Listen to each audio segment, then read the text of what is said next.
सर्वेभ्यो नमस्काराः। अद्य सिद्धान्तकौमुद्याः हलन्तपुल्लिङ्गप्रकरणे 20 पाठः, नवेम्बर् मासस्य 15 दिनाङ्कः। येनाक्षरसमाम्नायम् अधिगम्य महेश्वरात् कृत्स्नं व्याकरणं प्रोक्तं तस्मै पाणिनये नमः। मुख्यकारं वररुचिं भाष्यकारं पतञ्जलिं पाणिनिं सूत्रकारं च प्रणतोऽस्मि मुनित्रयं नमस्कृत्य तदुक्तिः परिभाव्य च वैयाकरणसिद्धान्तकौमुदीयं विरच्यते। Any volunteers for Ashtadhyayi?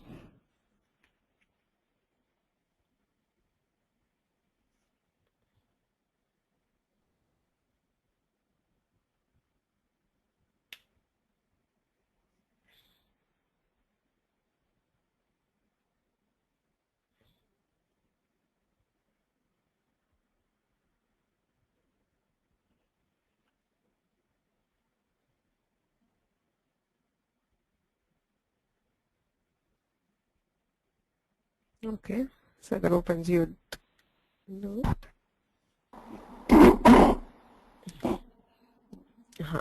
You may read the first 40, Sadagopanji. Okay. येनाक्षरसमाम्नायम् अधिगम्य महेश्वरात् कृत्स्नं व्याकरणं प्रोक्तं तस्मै पाणिनये नमः। वाक्यकारं वररुचिं भाष्यकारं पतञ्जलिं पाणिनिं सूत्रकारं च प्रणतोऽस्मि मुनित्रयं नमस्कृत्य तदुक्तिः परिभाव्य च वैयाकरणसिद्धान्तकौमुदीयं विरच्यते। I1 Trilek Yevong Ayauj Ayavarat Lan Nyamangananam Japan Gadadash Gabagadash Kapachadata Jatatav Kapay Chatasar Al इति माहेश्वर सूत्राणि। अथ प्रथमोऽध्यायः प्रथमपादः वृद्धिराधेच अदें गुणः इको गुणवृद्धि न धातुलोप आर्धधातुके नीति च दीदिवे वीटाम् अलोनन्तरा संयोगः मुखनासिका वचनोनुनासिकः तुल्यास्य प्रयत्नं सवर्णं नाजलौ ईदूते द्विवचनं प्रकृत्यम् अधसोमास्ये निपातयेका जनान् वोत् सम्बुद्धौ साकल्यस्येतावनाश्ये मुञः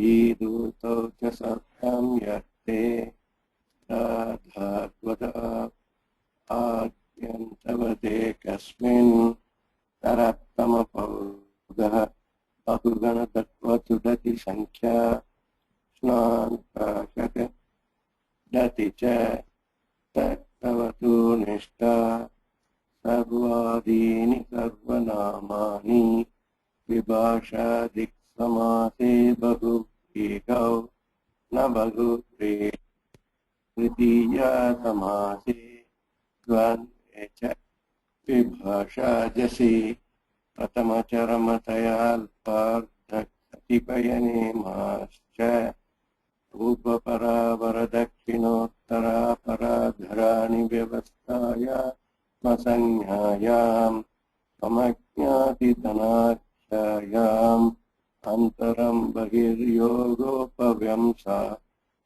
योगोपसंज्ञानयोः स्वरादिनिपातमव्ययम् तत्तिदश्च सर्वविभक्तिः कृन्मेजन्तः वातु सुनः अव्ययी भावश्च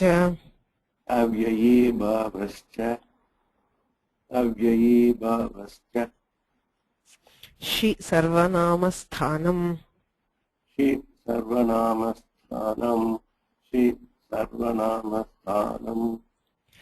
सुडनपुंसकस्य सुडनपुंसकस्य सुडनपुंसकस्य न वेति विभाषा न वेति विभाषा न वेति विभाषा इज्ञणः सम्प्रसारणम् यज्ञनसम्प्रसारणम् आद्यन्तौ टकितौ आद्यन्तौ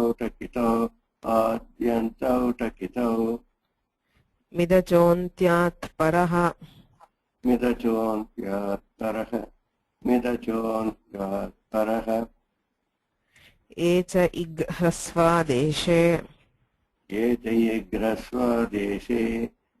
च यग्रस्वदेशे षष्ठी स्थाने योगा षष्ठी स्थाने योगा स्थानेन्तरतमः स्थानेन्तरतमः उरण्रपरः पुरण्रपरः अलोन्त्यस्य अलोन्त्यस्य ङिच्च ङिच्च आदेः परस्य आदेः परस्य अनेकाल्शित् सर्वस्य अनेकाल्शित् सर्वस्य स्थानिवदादेशो नल्विधौ स्थानिवदादेशो नल्विधौ अचः परस्मिन् पूर्वविधौ अचः परस्मिन् पूर्वविधौ न पदान्तद्विर्वचन न पदान्तद्विर्वचन वरे यलोप परे यलोप स्वरसवर्णानुस्वार स्वरसवर्णानुस्वार दीर्घजश्चर्विधिषु दीर्घजश्चर्विधिषु द्विर्वचनेचि द्विर्वचनेचि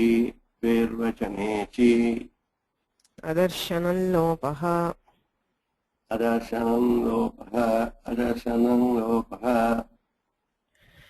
प्रत्ययस्य लुक्ष्लुलुपः प्रत्ययस्य लुप्लुपः प्रत्ययलोपे प्रत्ययलक्षणम् प्रत्ययलोपे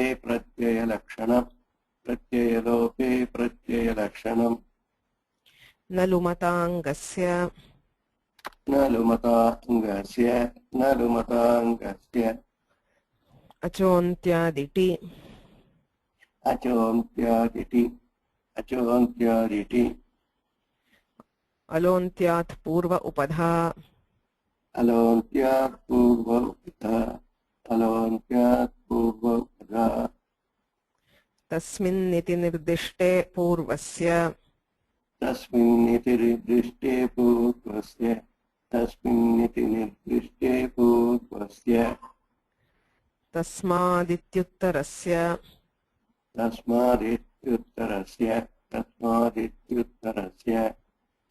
स्वं रूपं शब्दस्याशब्दसंज्ञा स्वं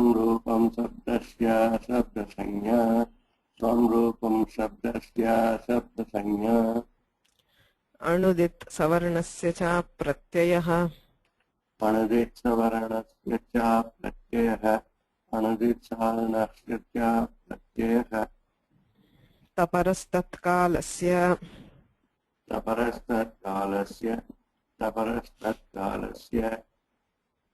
आदिरन्त्येन सहेता आदिरन्त्येन सहेत येन विधिस्तदन्तस्य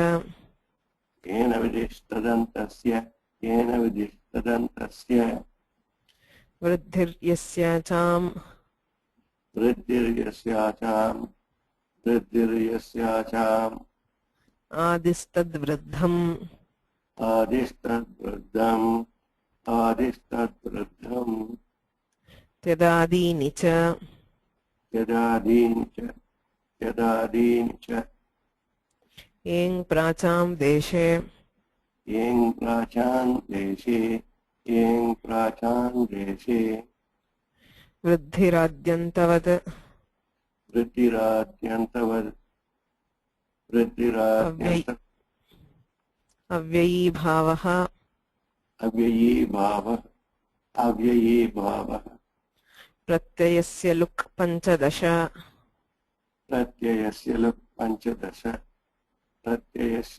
15 गाङ्कुटादिभ्योऽण्यिनिन्यत् गाङ्गुटादिभ्योऽन्यन्यते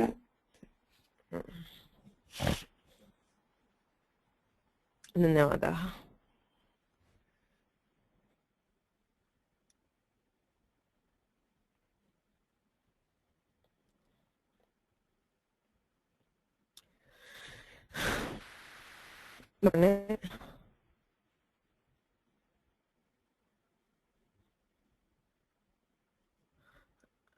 इष्मत् शब्दः अस्मत् शब्दश्च अधीयते।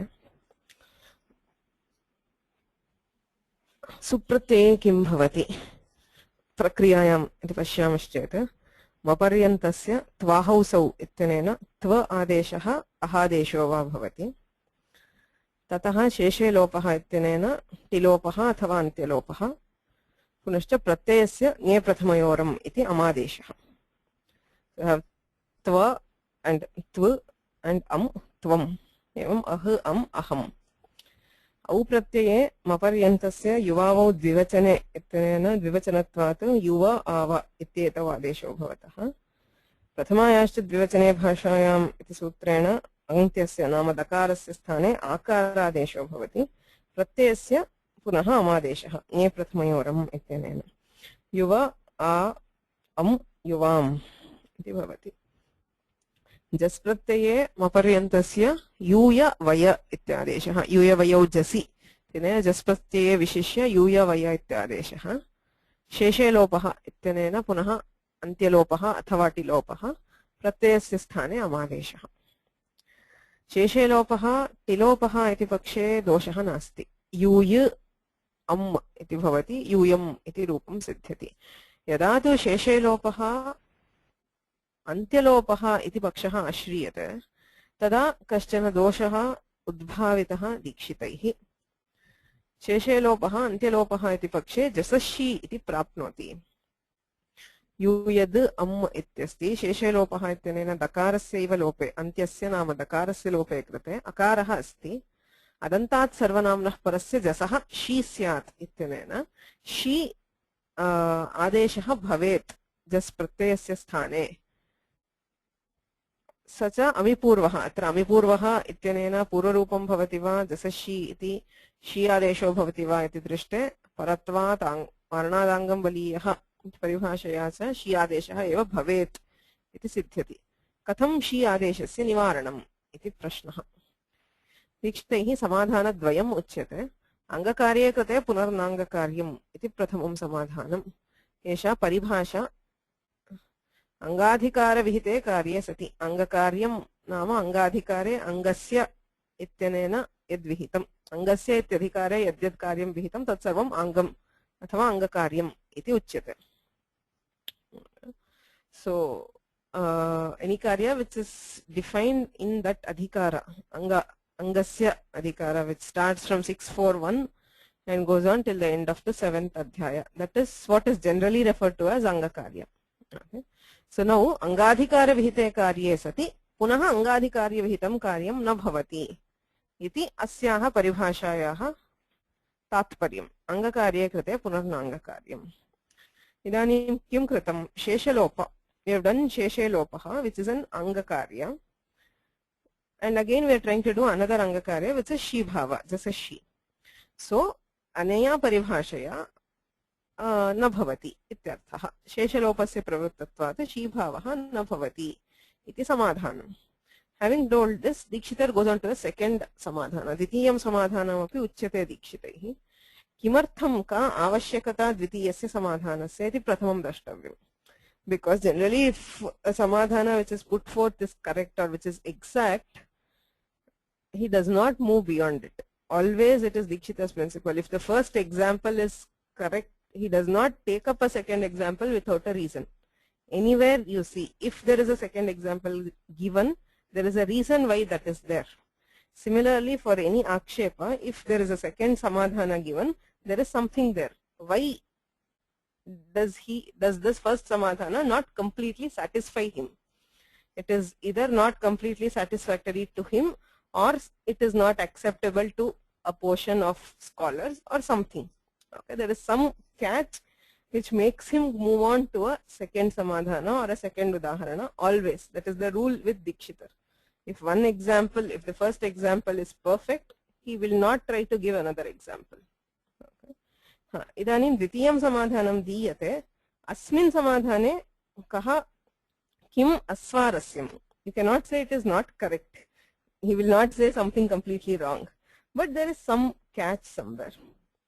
So we'll see what Balamanoramakara says about this. The entire, actually this entire question has been taken up in detail by everybody. You go to Balamanorama, you go to Praudha Manorama where Dikshitar himself talks about it, or you go to Shekhara where Nagesha Bhatta talks about it. So we will see what the Balamanoramakara has summed up the arguments. So tena kim uchyate iti pashyam. Nanu angakarya iti paribhasha natra pravartate. यद्यपि दीक्षितैः उक्तं तया परिभाषया निवारयितुं शक्यते इति, किन्तु तस्याः परिभाषायाः प्रवृत्तिः अत्र न भवति. कुतो न भवति? शीभावस्य अंगाधिकारविहितत्वेपि अंगाधिकरणत्वाभावात्. शीभावः जसशी इति शीभावः अंगाधिकारे विहितः. अंगस्य इति अदन्ताद् अंगात् सर्वनाम्नः अंगात् परस्य जसः शी स्यात् इति. Satyamataha angakaryam, by the general definition it is an angakarya. Kintu angadhikaranatvam nasti. Adhikaranatvam nama ange nasti. Angadhikarana is where the karya itself happens within the anga. Okay. So now you know that angakarya can be of two kinds. One is anga is a nimitta, that is you have angat parasya. The anga has to be akaranta sarvanama. The pratyaya gets shi adesha. This is one kind. There are kinds where the anga itself will get the karya. For example, sheshe lopaha, where angasyaiva lopaha vidhiyate. Iti dvedha asti. Angadhikaranatvam nama yatra angasyaiva ange karyam bhavati. Adhikarana is the meaning of saptami, within the anga. Even though Shibhava is an angakarya, in that it has been mandated under the angadhikara, but the karya itself does not take place within the anga. Right? Angadhikaranatvam nasti. Angadhikara vihitatvepi angadhikaranatvam nasti. Angavrutte punarvruttava vidhi iti paribhasha swarasyena tathaiva pratiyate. He says the paribhasha which is quoted by Dikshitar is angakarye krite punarnangakaryam. Kintu mahabhashye evam rupena paribhasha nasti. Paribhasha has not been phrased this way by Bhashyakara. What the Bhashyakara says is Angavrutte punarvruttau avidhi. That is what the Bhashyakara says. Okay, so the paribhasha as put forth by the Bhashyakara is Angavrutte punarvruttau avidhi. Angavrutte ange yad vruttam ange yad karyam jatam punarvruttau punaha tasminneva ange yadi karyam kriyamanam kartum ishyate avidhi. Vidhi na bhavati, karyam na bhavati iti paribhasha swarasyena. Vastutah bhashyakarena yaduktam tena tathaiva pratiyate. So the intent of the Bhashyakara seems to be to tell that if the karya has happened within the anga and you are trying to do another karya within the anga, it will not happen. That is what is the original intent of the Bhashyakara, and not that generally any angadhikara karya will prevent another angadhikara karya. So now, even though Sheshalopa has taken place within the anga, the second karya, which is Shibhava, is not taking place within the anga. Therefore, you cannot use this paribhasha. Angavrutte punarvrutta vidhi iti paribhasha swarasyena tathaiva pratiyate. Tatha nama kim? अंगाधिकरणं यत् कार्यम् अंगाधिकरणकं यत् कार्यम् अस्ति कार्यद्वयं तत्र एकस्मिन् कार्ये कृते अपरं कार्यं न भवति इत्येव प्रतीयते. That is what is conveyed by the Bhashyakara and not what we have interpreted it as. Okay. अतः अत्र शीभावः दुर्वारः.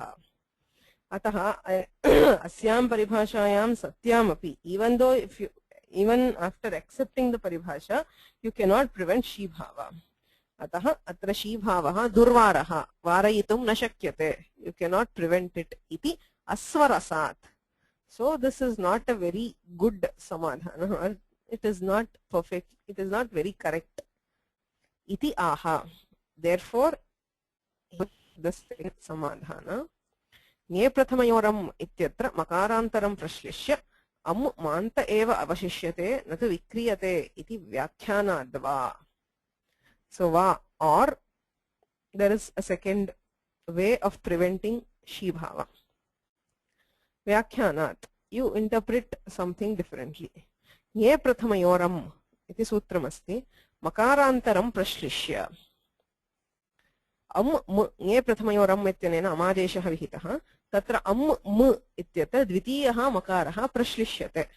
We have seen prashlesha a lot of times so far where a letter is assumed to be there. It is not actually seen because it has been removed by sandhi, but you assume it is there for a purpose. Okay. So m iti makarantaram prashlishyate. Makaradvayam asti tatra. Nye prathamayoram iti. Katham prashleshah antyah makarah sanyogantalopena luptah. So there were originally two makaras. Kintu ekasya makarasya sanyogantasya lopah ityanena lopo bhavati atah eka eva shruyate.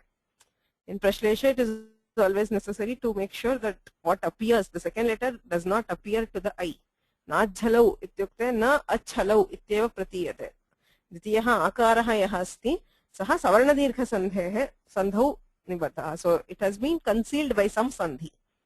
So atra sanyogantasya lopah ityanena makarah luptah atah na shruyate kintu asti dvitiyah makarah asti. Kim prayojanam dvitiyasya makarasya iti pashyamaschet am mantah eva avashishyate.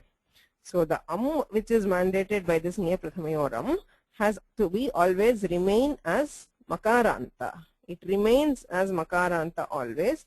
Natu vikriyate. It does not undergo a change. Iti vyakyanat. So this is how we interpret. Nye prathamayoram ityatra makarantaram prashlishya tasya makarasya balat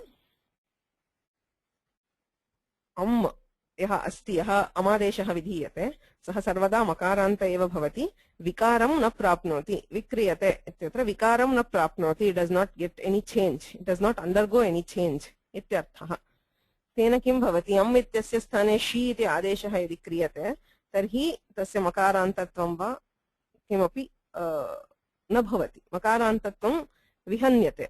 अतः अत्र आदेशः न भवति. ये प्रथमयोरम इत्यत्र मकारान्तरं प्रश्लिष्य अम् मान्त एव अवशिष्यते न तु विक्रियते इति व्याख्यानाद्वा.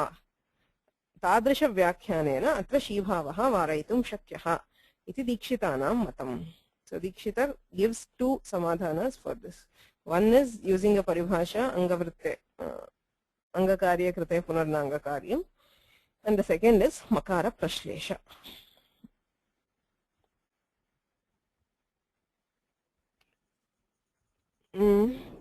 What prevents Sthanivad Bhava? There is nothing which prevents Sthanivad Bhava.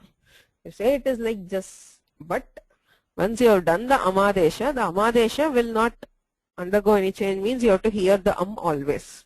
Shruyate ityarthaha tavadeva. So that itself prevents anything else from occurring afterwards.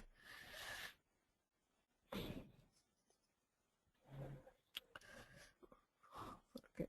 So Dikshitanam mate tadeva uttaram. Makarantar prashleshena varayitum shakyate. But Malamanoramakara or rather Shekharakara does not accept. Vastutastu Makarantara prashleshaha bhakshe adarshanaad upekshaha. Iti Vyakhyane. If you look at the Vyakhyana, you'll see this. Balamanorama has this pankti. Vastutaha, in reality, Makarantara prashleshaha, तृतीयः मकारः अस्ति इति यदुच्यते भाष्ये अदर्शनाद् उपेक्ष्यः. It is not found in the Bhashya anywhere. सर्वदा यदा ईदृशं व्याख्यानं क्रियते तदा प्रमाणम् अपेक्ष्यते. प्रमाणं विना प्रश्लेषो वा योगविभागो वा अन्यत् किमपि कर्तुं न शक्यते. We cannot use such techniques, that is whichever is say a prashlesha or yoga vibhaga or all such techniques to substantiate prayogas. You need some pramana to use it. Generally the pramana means bhashya. Bhashyakarena kvachit yadi uchyate tasyaiva swikaranam kriyate. Bhashye adarshanaat. किंतु मकारांतर प्रश्लेष रूपः उपायः भाष्ये कुत्रापि नोच्यते. अतः उपेक्षः. It cannot be accepted. It has to be ignored. इति उच्यते. तर्हि कथं समाधानम् इत्यपि वक्तव्यम्. केवलम् इदं समाधानं न युक्तम् इति वक्तुं शक्यते, किन्तु किं समाधानम् इत्यपि वक्तव्यम्. सन्निपातपरिभाषयैव अत्र शीभावः न भवति. शीभावस्य निवारणं सन्निपातपरिभाषायाः उपयोगेन कर्तुं शक्यते. सन्निपातलक्षणो विधिः अनिमित्तं तद्विघातस्य इति परिभाषा. इदानीं दकारस्य शेषलोपः विभक्तेः युष्मदस्मदोश्च सन्निपातम् आश्रित्य प्रवृत्तः. शेषे लोपः इति सूत्रस्य प्रवृत्त्यर्थं किं निमित्तम्? आत्वयत्र निमित्तेतर विभक्तौ परतः युष्मदस्मदोः शेषस्य लोपः इति सूत्रार्थः. So the vibhakti has to be one which does not give scope for atva or yatva, and the pada adanga has to be yushmad and asmad. Okay? So only when we have a sannipata between these two, you can do sheshe lopaha. Ataha sannipatam ashritya pravruttaha sannipata lakshanaha vidhihi sheshe lopaha tad vighatasya animittam bhavati. Amum sannipatam नाशयितुं नेच्छति. So sheshalopa will not cause a destruction of this sannipata at any cost. Right? इदानीं शीभावे कृते किं भवति इति पश्यामश्चेत् यदि शेषेलोपः इत्यनेन अकारलोपम् आश्रित्य शीभावः क्रियते यूय अम् इत्यस्ति. शीभावे कृते यूय इ आद्गुणः इत्यनेन एकादेशे कृते यूये इति रूपम्. शीभावे आद्गुणे च कृते यदि यूये वये इति रूपं स्यात् तर्हि सन्निपातभङ्गः भवति. So the sannipata will be lost if we do शीभाव and adguna. How is the sannipata lost? एकादेशस्य गुणस्य पूर्वान्तवद्भावे प्रकृत्यनुप्रवेशात् प्रत्यय सन्निपातभङ्गः. गुणः अस्ति यूय इ इति अकार इकारयोः गुणे कृते एकादेशेन एकारे यूये इति जातम्. योऽयम् एकादेशः सः पूर्वस्य अन्तवत् परस्य आदिवद् भवति. अन्तादिवच्च इति सूत्रेण. इदानीं पूर्वादिवद्भावः पूर्वान्तवद्भावः यदि आश्रीयते, if we treat this ekadesha, the ekara as the ending of the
Hello. Hello? We can hear you now. Ah, okay. I I think think this. looks like we lost it for a few minutes. Where was I? I think you started with the Ekadeshasya Gunasya, started explaining it's a Purvanta Right. Bhava. Okay. हाँ, एकादेशः गुणः कृतः यूय इ इति स्थिते यूये योऽयमेकादेशः सः पूर्वस्य आदिवत् परस्य अन्तवद् भवति इति अन्तादिवच्च इति परिभाषया लभ्यते। पूर्वान्तवद्भावः यदि स्वीक्रियते गुणः पूर्वस्य अन्तवत् अर्थात् प्रकृतेः अन्तवद् भवति तर्हि प्रत्यय एव नास्ति। The pratyaya has been lost. Why? The pratyaya bhaga, whatever was there, has entered into the prakriti. Prakrityanupraveshat. Prakritavev pratyayah api pravishtaha ityatah pratyayah nasti. What we are looking at is the sannipata between yushmad or asmad and the pratyaya. Now if we take purvantavad bhava, the pratyaya is lost and therefore there is sannipata is broken. Since Sheshalopa will not allow for sannipata bhanga, you cannot have this by purvantavad bhavena. Purvantavad bhavah yadi ashriyate tarhi shi bhavah na bhavati. यदि परादिवद् भावः आश्रीयते अर्थात् परस्य आदिवद् भवति अर्थात् प्रत्ययः अस्ति। इदानीम् ए इत्ययं प्रत्ययः इति उच्यते। युष्मद् अस्मत् सन्निपात विरोधः। The yushmad part of it is lost. It is not lost completely, but it is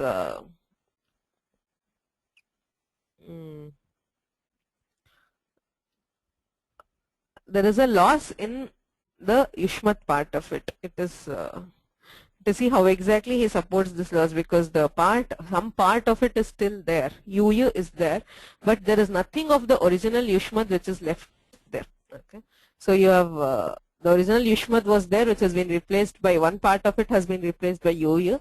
The other part has been removed by sheshalopa, and there is only the pratyaya.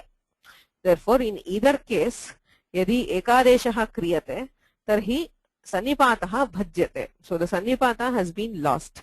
सन्निपात भङ्गः अस्ति इत्यतः शेषे लोपः इत्यस्य प्रवृत्त्यनन्तरं जसषि इत्यनेन शी भावः न भवति.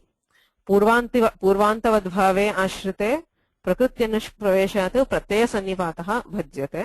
परादिवद्भावः यदि आश्रियते तर्हि युष्मत् अथवा अस्मत् इत्येव नास्ति. So the prakriti itself is not there. The sannipata which was there between the yushmad or asmad and pratyaya is still lost. Ubhayathapi sannipatah bhajyate ityatah sannipata bhayat sheshe lopah ityanena lope krite shi bhavah na bhavati iti vyakyakarena uchyate. So this has been told by Balamanoramakara, originally told in Shekhara, which the Balamanoramakara is saying. So this is a case where there is a difference between the opinions of Dikshita and that of Nagesha Bhatta. Okay. So they both of them substantiate the prayoga. Prayogastu ubhabhyam samarthaniyam eva. Yuyam ityeva prayogaha tatra bhedah nasti. Kintu katham tatra tasya samadhanam katham asya nivaranam iti vishaye bhedah drishyate. Satyam tattva-bodhinyam prashlesha vishaye Dikshitar says Ami Makara Prashleshaha. There are other kinds of Prashlesha which could be done. To say Jasashi ityatra Sakarantaha yaha jas tasya sthane shi bhavati ityapi Prashlesha kartum shakyaha iti tattva-bodhinikaraha vadati. So you don't need to do a Prashlesha in Nge Prathamayoram. You can also do in Jasashi. Jas ityatra Sakaraha yadi prashlishyate tarhi yaha सकार रूपः सकारान्तः जस् प्रत्ययः तस्य स्थाने एव शी भवति. अत्र तु अम् अस्ति, सकारान्तः जस् नास्ति अतः न भवति इति. किन्तु सोऽपि प्रश्लेषः भाष्ये नास्ति. Whatever प्रश्लेषः you take, it has not been told in the bhashya and therefore it is not acceptable. So you should see that, I mean, this also shows a difference in the outlook of Dikshitar and Nagesha. One basic difference between Dikshitar and Nagesha. Dikshitar does not always go by the words of the Bhashyakara. Bhashyakarena padashaha yaduchyate tatra Dikshitanam kim agrahaha iti nasti. if the Bhashyakara has shown one way, that is, Bhashyakara has used Prashlesha in other kinds. Say he has used it in Nachalau, he has used it in other cases. So Dikshitar feels the same concept can be extended in other cases where it is relevant. Okay. But Nagesha Bhatta is very, very particular about what the Bhashyakara tells specifically. He does not allow deviation of anything from what the Bhashyakara has said. For him, Bhashyakara is the ultimate pramana. If the Bhashyakara has not said it, it is not there. Okay, he does not believe that anything can be said above Bhashya, or say you can say something which is not in the Bhashya. Even though the Bhashyakara might have meant it, or it might seem logical to derive it from the Bhashya, if it has not directly been told by Bhashya, Nagesha will not accept it. Okay. For example, there are cases where say Dikshitar makes a change. Say he says akoki dirghaha, akasavarne dirghaha ityatra, akoki dirghaha ityeva suvacham. He says Panini could as well have said akoki dirghaha and it was correct. But the Nagesha is very, very particular about such things. He says such things, if the Bhashyakara has not pointed out, nobody has a right to argue such things. Is the outlook of Nagesha. Dikshitar is more of a, well, I don't know what is the exact term to use. He takes a bit more freedom in expanding the thoughts of the Shastra than Nagesha. So that is where both of them clash. Both of them are absolute veterans in Shiv, but there are cases where their opinions differ. It is because of this fundamental difference in their outlook. Okay. So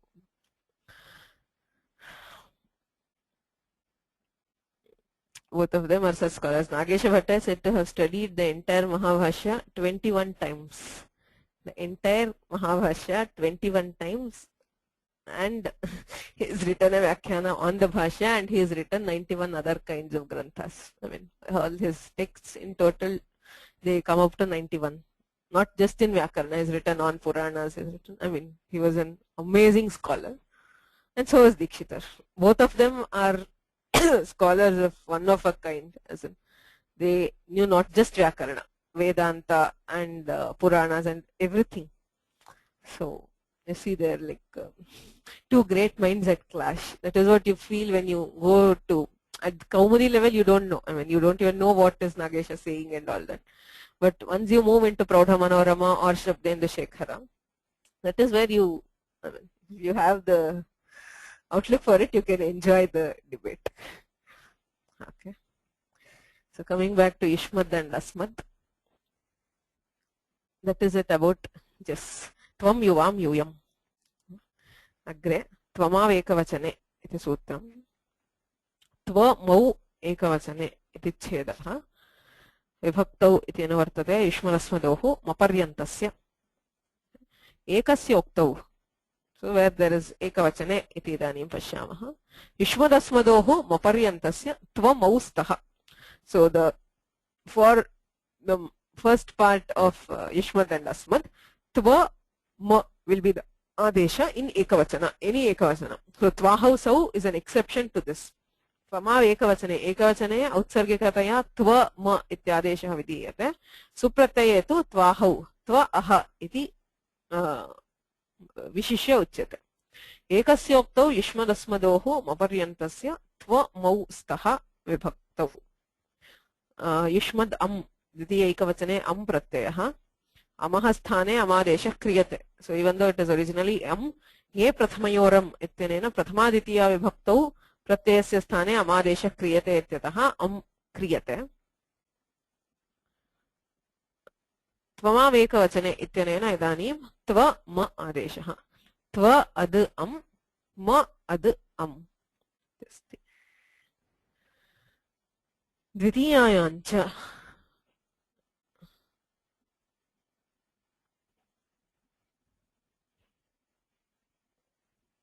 Sorry, there's a question. Now for pulling of shas, we have not yet come to shas.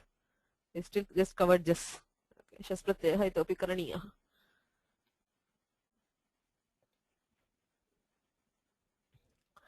Dvitiyayancha ityanena dvitiya vibhaktau द्वितीयायां च इति छेदः अष्टन आविभक्तौ इत्यतः आ इति अनुवर्तते युष्मदस्मदोरनादेशे इत्यतः युष्मदस्मदोः इति अनुवर्तते युष्मदस्मदोः आकारः स्यात् द्वितीयायां नाम द्वितीया विभक्तौ युष्मदस्मदोः आकारः अन्तादेशः भवति इत्यर्थः त्व अद् अम् म अद् अम् इत्यस्ति द्वितीयायां च इत्यनेन आत्वं क्रियते so you can either do ato gune and then do the atva or you can do atva and then do ato gune प्रायेण ato gune iti पूर्वं क्रियते अस्तु दकारस्य स्थाने आकारः आदेशः त्व अ आ अम् इत्यस्ति अतो गुणे इति पररूपे अकस्सवर्णे दीर्घः त्व आ becomes त्वा अम् और मा अम् अमिपूर्वः इत्यनेन पूर्वरूपे त्वां माम् इति रूपम् सो द्वितीयैकवचने मपर्यन्तस्य त्व म आदेशः अन्त्यस्य आकारादेशः प्रत्ययस्य अमादेशः so these are the three parts which happen and the sandhis as usual औ द्वितीया द्विवचने प्रक्रिया तु समाना ज्ञे प्रथमयोरम् इति अमादेशः युवावौ द्विवचने इत्यनेन युव आव आदेशः द्वितीयायां च इत्यनेन दकारस्य स्थाने आत्वम् okay? So the prakriya will differ only in the sutra and not actually in the rupa because both prathama dvivachana and ditya dvivachana are the same rupam samanam prakriya api karyani samanani the karya is still atva tatra prathamayascha dvivachane bhashayam ityanena atvam bhavati atra dvitiyayam cha ityanena atvam bhavati पुनः अतो गुणे स्वर्णदीर्घः पूर्वरूपं युवाम् आवाम् त्वां युवाम् माम् आवाम् अग्रिमं सूत्रमस्ति शसो न द्वयं शसः न अस्ति युष्मदस्मद्भ्यां गसोऽश् इत्यतः युष्मदस्मद्भ्याम् इति अनुवर्तते so this is the second sutra for the pratyaya part of it so far we have seen ye prathamayoh am so as an exception to that shasaha na iti anuvartate na is not the avyaya which is saying not shasaha na bhavati iti narthaha na iti avibhaktikam padam shasaha naha iti vaktavyam he is giving na as the adesha for shas nakara is an adesha it is not the avyaya na that is why he says avibhaktikam padam avibhaktikam padam means it has a vibhakti sautratvat sadhutvam because it is a sutra, it is okay for Panini to use avibhaktikam padam. We cannot say like this. Yushmadasmadbhyam parasya shasaha nakaraha syat. Nakaraha adeshaha bhavati ityarthaha. Shas is replaced by na. Amaha apavadaha. Ye prathamayoram ityanena prathama vibhaktau pratyasya sthane amadeshaha bhavet tasya apavadatvena atra nakaraha vidhiyate. आदेः परस्य संयोगान्तस्य लोपः कथं युष्मद् अस् इत्यस्ति शसो न इत्यनेन नकारादेशः करणीयः परस्य यद्विहितं तत्तस्य आदेर्भवति आदेः परस्य इत्यनेन so which part of shas should we replace the akara or the sakara is the question so युष्मदस्मद्भ्यां परस्य इति उक्तत्वात् परस्य यद्विहितं तत्तस्य आदेर्भवति इति परिभाषया आदेः नाम अकारस्य स्थाने नकारादेशः क्रियते युष्मद् न स् इत्यस्ति द्वितीयायां च इत्यनेन द्वितीया विभक्तौ दकारस्य स्थाने आत्वं भवति so the d is replaced by a and there is no adesha which has been told for maparyanta okay so tvamav ekavachane deals only with ekavachana युवावौ द्विवचने deals with द्विवचन बहुवचनस्य कोऽपि आदेशः न विहितः औत्सर्गिकतया therefore there is no आदेश for मपर्यन्त अन्त्यस्य आत्वं प्रत्ययस्य नकारः आदेशः अकस्सवर्णे दीर्घः सवर्णदीर्घे कृते युष्मान् स् इत्यस्ति संयोगान्तस्य लोपः इत्यनेन सकारस्य लोपे युष्मान् अस्मान् इति रूपम् Any questions?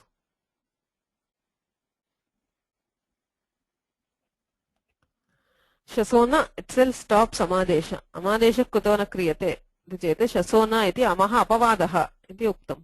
It is an exception to am.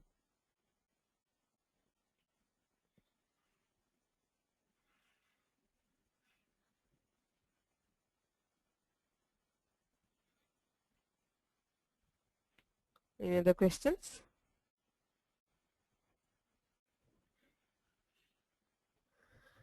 I'll stop here. What is the Pretty much. Yaugika? It says Balamalama Ekavachana Shabda Yaugika. What is Yaugika in the Toma Ekavachani? We'll come to that later. Ekavachana and Dvivachana. Oh, thanks. येनाक्षरसमाम्नायम् अधिगम्य महेश्वरात् कृत्स्नं व्याकरणं प्रोक्तं तस्मै पाणिनये नमः वाक्यकारं वररुचिं भाष्यकारं पतञ्जलिं पाणिनिं सूत्रकारं च प्रणतोऽस्मि मुनित्रयम् मुनित्रयं नमस्कृत्य तदुक्तिः परिभाव्य च वैयाकरणसिद्धान्तकौमुदीयं विरच्यते